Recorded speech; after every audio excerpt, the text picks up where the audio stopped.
This is Dean Seidman. Welcome to the Code Green Show. Joining me today, I have Philadelphia Eagles insider Dave Spadaro, the public voice of the Philadelphia Eagles and the face of the Philadelphia Eagles. Well, thank you. Dave, thank you so much for taking time out of your busy schedule to meet with me today. I got to tell you, it's not that busy right now. That's I'm going crazy here. I need to come in during the season when it is busy, and we have a lot to talk about. But right now, it's so weird. You go from, and I've been doing this for 1,000 years, you go from 1,000,000 miles an hour during the season, and then Eagles lose to New Orleans. You fly back from New Orleans. The next day, the players clean out the locker, coach meets the media. A couple of days after that, you do a few things, and then it's like nothing. You go from 1,000,000 miles an hour, and the faucet gets turned off to nothing. So I, like all of you, like you, excited for some action to finally start happening. Yeah, and the offseason, is a very slow time. And, through reading your article, I have seen, that we have the same opinion with this. But, Dave, everybody starts somewhere, and we all have inspirations growing up. I would like to know, who were your inspirations? When I was a kid, I loved sports. I played sports. I followed sports. I stunk in math. I was terrible in science. I didn't have the attention span to focus on anything other than sports. And so early on, I felt like I was going to get into the sports media. I wanted to be Merrill Reese. I remember at my soccer banquet, I met this guy, Bob Vitrone. So there used to be this thing, you're too young to know this, there used to be this thing called newspapers. Okay. And this guy, Bob Vitrone, wrote the Buck the Bartender column in the Philadelphia Bulletin. And he spoke at my high school soccer banquet. And I went up to him afterward, and I was like, Mr. Vitrone, I'm Dave Spadaro, and I'm going to be in the Philadelphia media someday. And he sent me 2 tickets to a Big 5 doubleheader basketball game at the Palestra, which instantly hooked me. I went to Temple University, and then just got into it. I mean, so the inspirations were people along the way, many, many people who helped me along the way. Casey Husband from the Daily Local News in Westchester, Gene Morris from the newspaper there, Joe Banner, Len Komorowski, all these people with the Eagles who helped me work through, Rich Hoffman who helped me decide what to do in my career.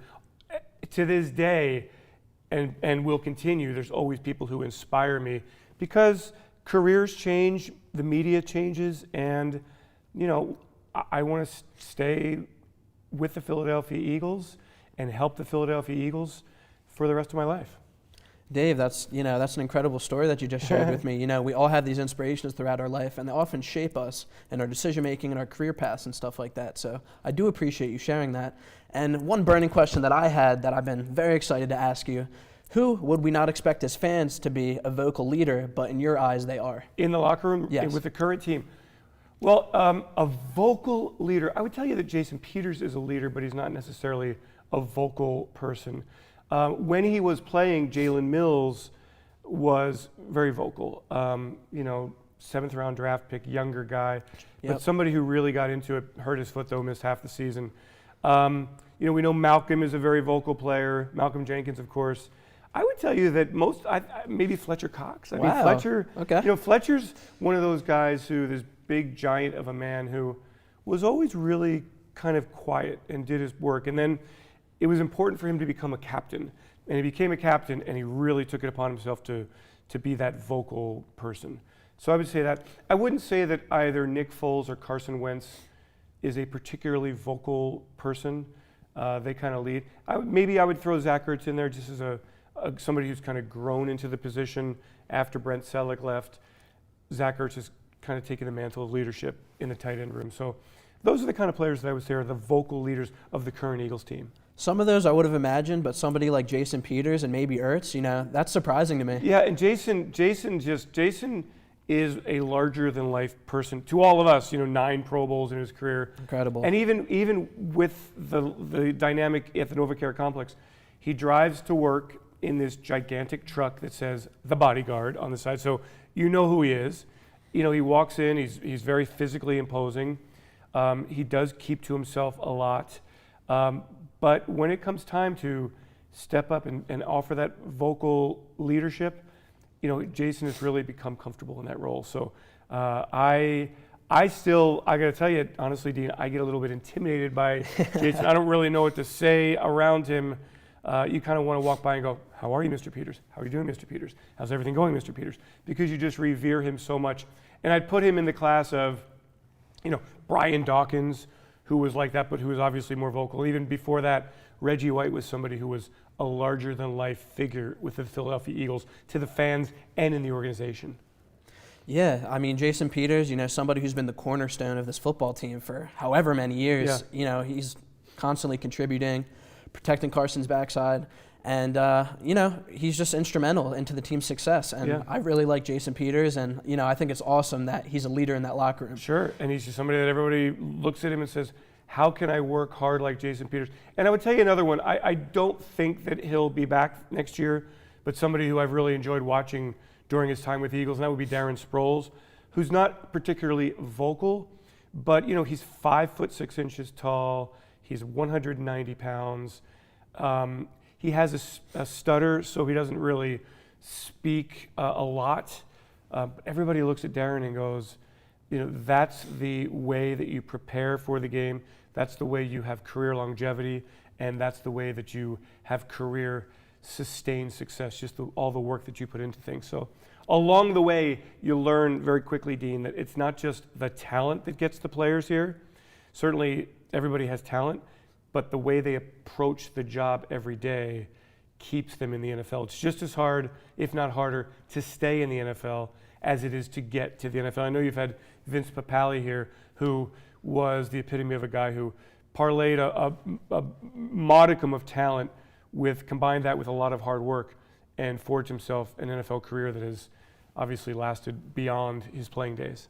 Now, Dave, we have talked about the players, but, talk about somebody like Doug Peterson or Howie Roseman or Jeffrey Lurie. Can you tell me, out of those three people, who's the most funny? Oh, it's Doug for sure. I mean, well, I will say this. I'm on I've got a thing with Howie where we do a yoga class every Tuesday and Thursday. Really? Nice. Yoga class in the morning, yeah. There's a group of us that we all enjoy. It's very good building, and everybody gets a good stretch in. And Howie is a riot for the most part from start to finish. I just find Doug to be this really engaging, kind of everyman personality that if he's sitting here next to you, you'd feel completely comfortable because he's just a normal, regular, fun-loving, hardworking, loves his job, loves his life, loves his family, loves South Jersey kind of guy. Jeffrey, in his own way, is a fun guy. Like, I don't really spend as much time with him, obviously, but I really love Jeffrey. He's a very interesting man. He asks a lot of questions. He's got a great sense of Philadelphia now after all these years of owning the team, 25 years now, and I find him really engaging. And as normal as a billionaire can be and an NFL owner can be, that's Jeffrey Lurie. Each guy brings something new to the table, like you just explained. And that actually transitions me into my next question. So, you say you have all these inspirations growing up. What about broadcasting that made you want to do that versus something like, being a fact finder, being a scout? You say you have this passion for football, but what drove the journalism, media aspect of it? It wasn't, when I was a kid though, Dean, it wasn't just football, it was all sports. So, I mean, I knew I wasn't going to be good enough to play professionally. I had the only gifts that I really felt that I had. I love sports, I love teamwork. I could write, and I could speak, and I could present myself, and I was a hardworking guy. So when I went to Temple University, I majored in radio, television, and film, and as the advice that I'm giving you and anybody who wants to get into the business, you learn as much as you can. You don't just go in as a writer. I went in initially as a broadcaster, and went to campus, got a job with the radio station, then reached out to my hometown newspaper and said, hey, do you need any internships, any interns? They were like, no, but we need somebody to go out to Boyertown High School way out in Chester County, Pennsylvania, and cover this high school soccer game. And they were like, do you ever write? I was like, sure. 19 years old, yeah, I wrote, yeah, never wrote. Went out, drove from Center City, Philly to Boyertown, covered the game, sat there on the side, tried to figure out what I was doing, drove back to the newsroom in 1985, I guess, and I just instantly fell in love with it. So I started to write, and then I would intern at KYW Radio and learn how to do the carts and learn how to do some of the backup stuff. And back then there wasn't social media, there wasn't the internet, So it was more about writing and presenting yourself on the air, and I learned to do that. And I realized that to get a job in the business, it wasn't about getting great grades. It was about doing as much as I could in the business and going to people and saying, hey, here's what I can do. Here's what I've done. Is that good enough for you? And so, that was kind of the career path that I took. I was always very, very determined to establish myself and really enjoy it along the way and keep my ears and eyes open because I knew that the media would change a lot. Yeah, Dave, and you made a great point. Having all these feathers under your cap can really help you stand out as a candidate. Yes, so, indeed. From Code Green, thank you so much. Thank you. For the Q&A. Thanks, and Steve. ladies and gents, we will be right back on the second half after a news commercial.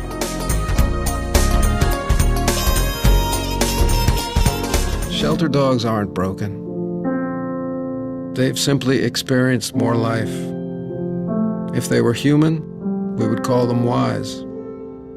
They would be the ones with tales to tell and stories to write. The ones dealt a bad hand who responded with courage. Do not pity a shelter dog. Adopt one.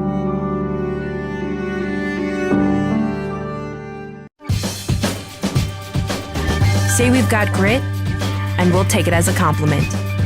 Because it's our uncommon drive, our spark within, that brings us together and sets us apart. We are temple made. And when others take shortcuts, when others take breaks, when others take the easy way, we take charge.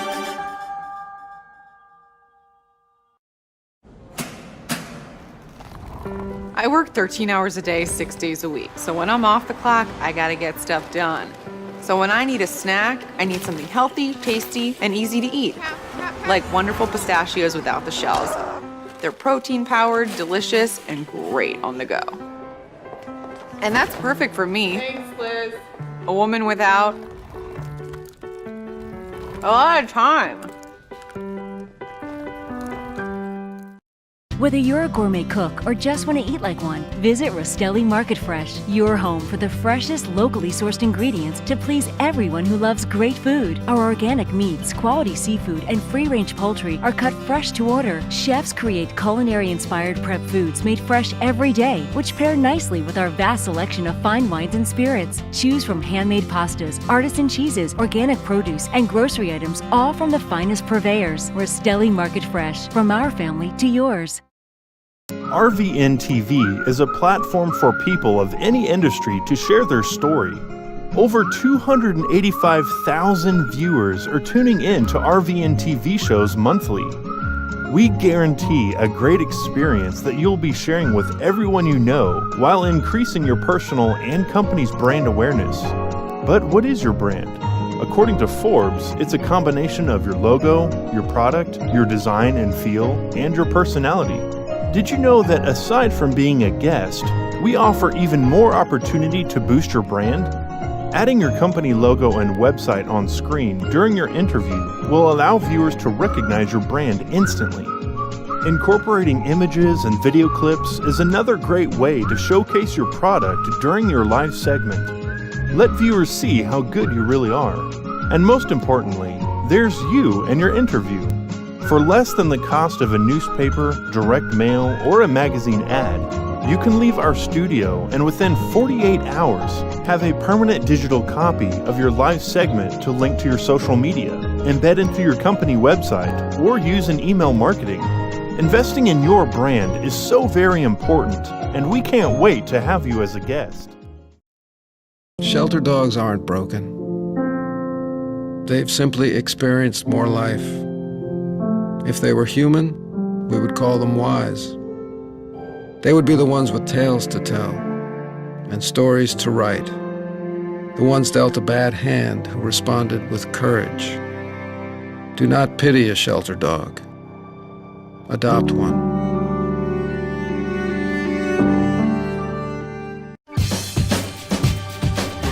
Say we've got grit, and we'll take it as a compliment. Because it's our uncommon drive, our spark within, that brings us together and sets us apart. We are temple made. And when others take shortcuts, when others take breaks, When others take the easy way, we take charge.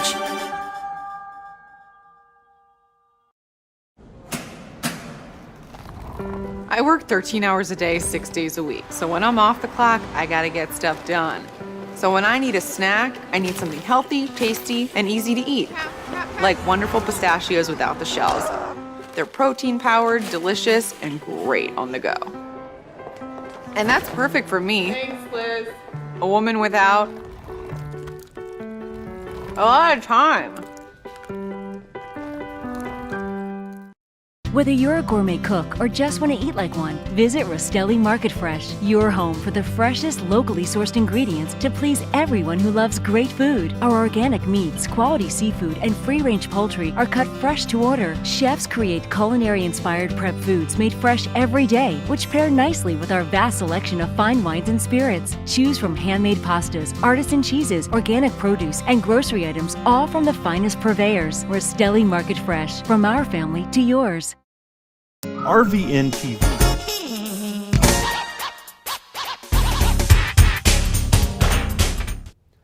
Ladies and gentlemen, welcome back to the Code Green Show.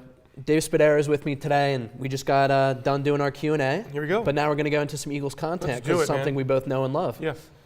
So, Joe Flacco is a Denver Bronco. Ravens agreed to trade QB Joe Flacco to the Broncos after 11 seasons in Baltimore in exchange for a fourth-round draft choice.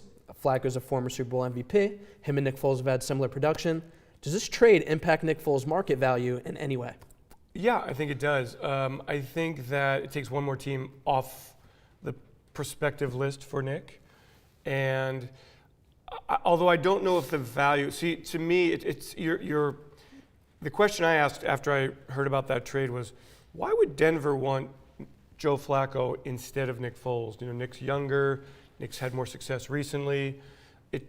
They feel like he fits the system more. So I think that it sets a floor for what the Eagles would prospectively get for Nick Foles. I think we all have to kind of caution ourselves here. Our expectation is that the Eagles are going to franchise tag Nick Foles. I'm not sure that's absolutely a sure thing. The Eagles still have some time to apply the franchise tag. And I would expect them, Dean, if they do trade Nick, to expect back a third-round draft pick in that range. And to me, it comes down to the Jacksonville Jaguars, the Washington Redskins, the New York Giants, maybe the Miami Dolphins. But some of those teams are going to want to use a high draft pick for a draft class that all of a sudden looks pretty good at the quarterback position. Yeah, Dave, I agree with you. I had the Dolphins, Jaguars, Giants, Redskins. My sleeper pick is the Cincinnati Bengals because I don't know how confident they are with Andy Dalton going into the rest of the season. Yeah, he hasn't been very good lately. But I think that with a new coach there, you probably would go with a rookie quarterback if you go in that direction. I mean, they've spoken really highly of Zach Taylor's spoken very highly of Andy Dalton, but I think that's a good dark horse. I think we all agree, though, that Nick will not be a Philadelphia Eagle in 2019. Yeah, unfortunately, that is the reality and the business of the game. Right. We love him. He wants to go be a starter. He wants to be a franchise quarterback. So that's not going to happen in Philadelphia. This is Carson Wentz's team. Nick will have another opportunity with a different team next year. Yeah, and Foles is very deserving. I have some statistics. He's actually had better numbers the past 2 seasons than Joe Flacco, and they have been in similar systems and have had similar success. And no matter what Denver actually gave up for Flacco, this means the Eagles can risk franchise tagging and trade him with more confidence. Yeah. Here's the challenge with the franchise tag. Okay, so the Eagles are already over the projected salary cap for 2019 substantially. So then, if you apply the franchise tag to Nick Foles, even if he doesn't sign it, on March 13th at 4 o'clock, you must be below the projected whatever the salary cap number is going to be, $190 million, let's say. That's a lot. So you're talking $41 million you have to figure out a way to get rid of. So that's why I don't think it's a guarantee that the Eagles franchise tag Nick Foles. They might just allow him to become an unrestricted free agent and let him pick his own team, and they get a compensatory pick back next year. Yeah, and that would make the most sense to me. So that leads me into our next topic, the 2019 NFL Draft, April 25th, 2019. And I have a fun fact for you, Dave. Okay. The birthstone for the month of April is actually a diamond, and I have a little game for you. All right. There's obviously going to be some gems in this year's draft. Who do you believe will be the diamonds in this draft, and who do you believe will be the rocks? Give me a few of each. I'm just going to give you positions because I really am not very well versed in the draft game. I will tell you that the running back position will have great value all the way through the draft and after the draft. And the Eagles are going to be jumping in deep at the running back position. I think the quarterbacks, I'm not a Kyler Murray fan. I've watched enough of him. I think he's got dynamic talent and he runs well. He's got a really strong arm, having played baseball. But I think when they measure him at the combine next month, he's going to measure in at around, 5'9". And not since Doug Flutie have we seen a player that size. This is not Russell Wilson. Russell Wilson's a strong kid. Kyler Murray is a slight, thin player. I am not a fan. I'm not really a fan of the quarterback position. So I like the running backs. I don't like the quarterbacks. And then I think the defensive line will be dynamic. I happen to think the Eagles will use 2 of their first 3 picks on the defensive line. And then the offensive line, it's very much of a mixed group. So top of the list, it's going to be Bosa from Ohio State, and the bloodlines are there, the effort's there. He knows what it takes to be a great pro. The Arizona Cardinals would be fools not to take Bosa at number 1. Yeah, I mean, he's the best player in the draft in my opinion. Yeah. And, you talk about Joey Bosa playing in Los Angeles. I say with the San Diego Chargers. Chargers all the time. Yeah. I wasn't sure if it was Nick Bosa in the draft or Joey Bosa in the draft. That's why I just said Bosa. It's Nick Bosa in the draft. It's Joey Bosa with the LA Chargers. Yeah. All right, so thank you, Dave, for sharing that. And there has been a report that there's a Thanksgiving game in play between the Eagles and the Vikings. What do you make of these rumors? I make of them that they're rumors. Last year we heard that the Eagles would host the Vikings to open the regular season in Philadelphia. It turned out to be the Atlanta Falcons. I personally would love to have the Eagles play on the road on Thanksgiving.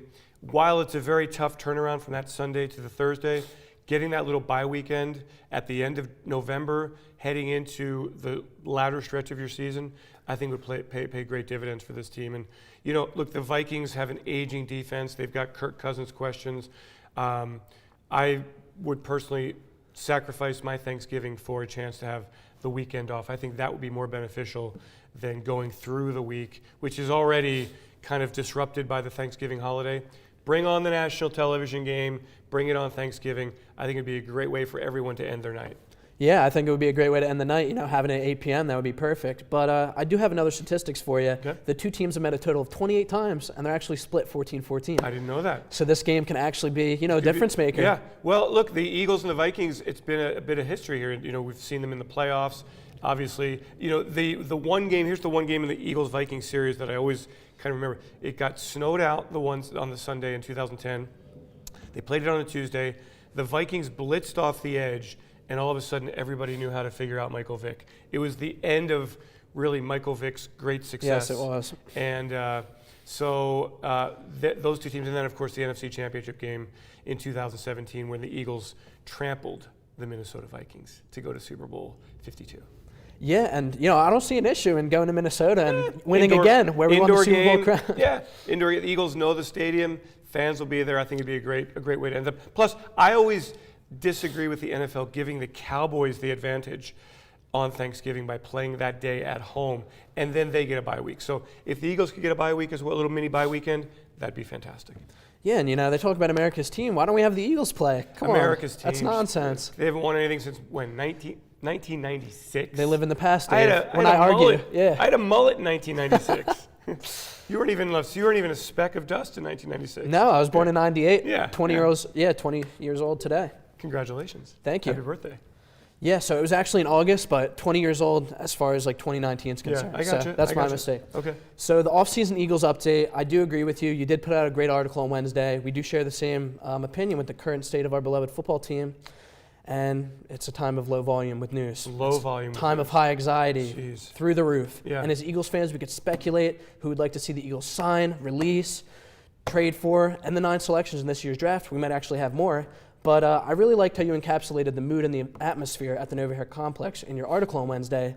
You said a few players are rehabbing injuries, the coaching staff and personnel department are quiet, and the draft preparation and free agency plans wrap up next week.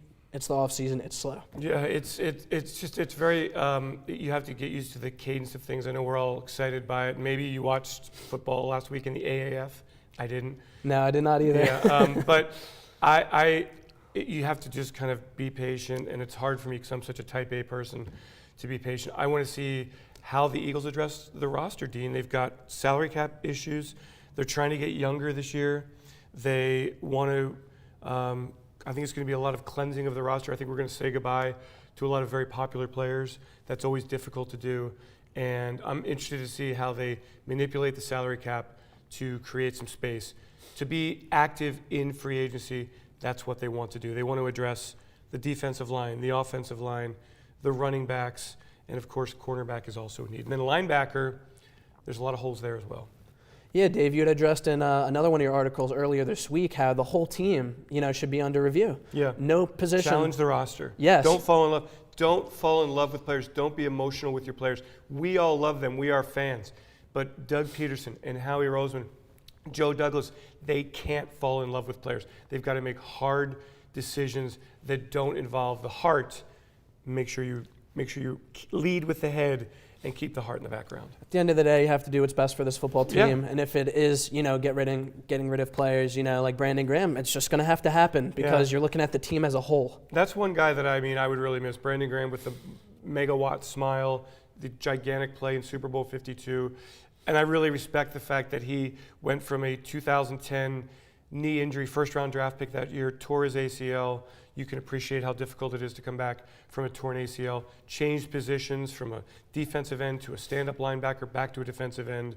Never complained, worked hard, and has made himself into a great football player who, if he gets to free agency, should have a very active market and has a chance to sign a big, big contract. Yeah, I absolutely agree with you. I feel like, he's due for something like this, and his production speaks for itself. So we are going to wrap up the show in the next few minutes. Okay. Since this atmosphere had led you to some random thoughts, I would like you to give me 3 bold predictions for this offseason. It could be anything regarding the Eagles. Okay. Three bold predictions. Eagles use a draft pick on a quarterback. All right? Nick Foles goes somewhere else. Nate Sudfeld's the number 2. Eagles need a developmental quarterback. That is 1. Number 2, how about this one? Jordan Mailata, the Australian rugby player, shows in the spring and the summer in training camp that he can be a viable player on the offensive line. That Jordan Mailata will see playing time in the 2019 season in his second year after having never played football until 12 months ago. And then number 3, Carson Wentz in the 2019 season delivers an MVP, most valuable player season for the Philadelphia Eagles, who win the NFC East, who win the NFC, and who go to the Super Bowl next February. How about that? That's perfect. Optimism. Yes. Little boldness.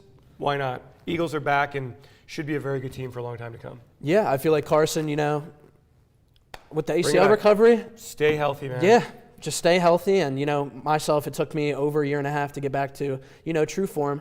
When training camp hits, it's actually going to be a milestone for him because, at that point in time, he's actually going to be 100% healthy.